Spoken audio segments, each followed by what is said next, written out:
ज़ेवरात और पहनावा का हुक्म।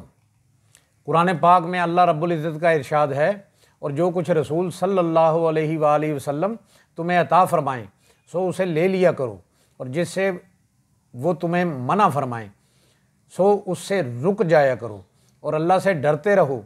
यानी रसूल सल्लल्लाहु अलैहि वसल्लम की तकसीम व अता पर कभी ज़ुबान ता न खोलो, जैसा अल्लाह सख्त अज़ाब देने वाला है। बेशक अल्लाह सख्त अज़ाब देने वाला है।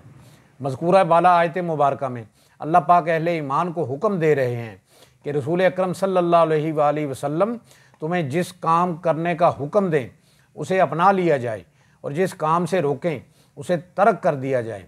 रसूल पाक सल्लल्लाहु अलैहि वसल्लम ने रेशम और सोने के बारे में फ़रमाया कि अल्लाह ताला ने ये दोनों चीज़ें मेरी उम्मत के मर्दों पर हराम कर दी हैं। अहले ईमान के लिए सोने और रेशम को तर्क करने के लिए यही वजह काफ़ी है कि रसूल सल्लल्लाहु अलैहि वसल्लम ने इनसे मना फरमा दिया है। हज़रत अबू मूसा अशरी और सैयदना अली करमल्ला वजहुल करीम रवायत करते हैं कि आका सल्लल्लाहु अलैहि वसल्लम ने इरशाद फरमाया।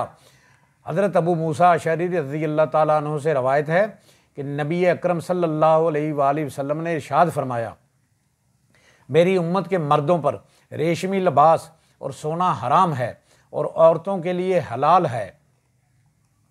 हज़रत अबू अफला हमदानी रज़ी अल्लाह ताला अन्हु ने अब्दुल्ला बिन ज़रीर रज़ी अल्लाह ताला अन्हु से रवायत की है कि उन्होंने हज़रत अली करमल्ला वजहुल करीम को फरमाते हुए सुना कि हुज़ूर नबी अकरम सल्लल्लाहु अलैहि वसल्लम ने रेशमी कपड़ा लिया और दाने दस्ते मुबारक से पकड़ा और सोना लेकर इसे दूसरे दस्ते मुबारक में थामा। फिर फरमाया कि ये दोनों चीज़ें मेरी उम्मत के मर्दों पर हराम हैं। इस्लाम ने जिन अशिया को हराम करार दिया है बिलाशुबा इसकी कोई इल्लत ज़रूर होती है।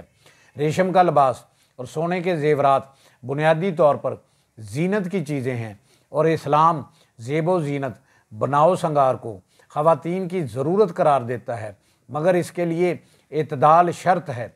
रेशम और सोने को मर्दों के लिए हराम करार देकर नबी पाक सल्लल्लाहु अलैहि वसल्लम ने इन्हें तकब्बुर, असराफ और दुनियावी जीनतों को मकसूद महज बनाने से रोका है। जदीद साइंस और तिब्बी नुक्ता नज़र से भी रेशम को मर्दों के लिए नुकसानदेह करार दिया जा चुका है।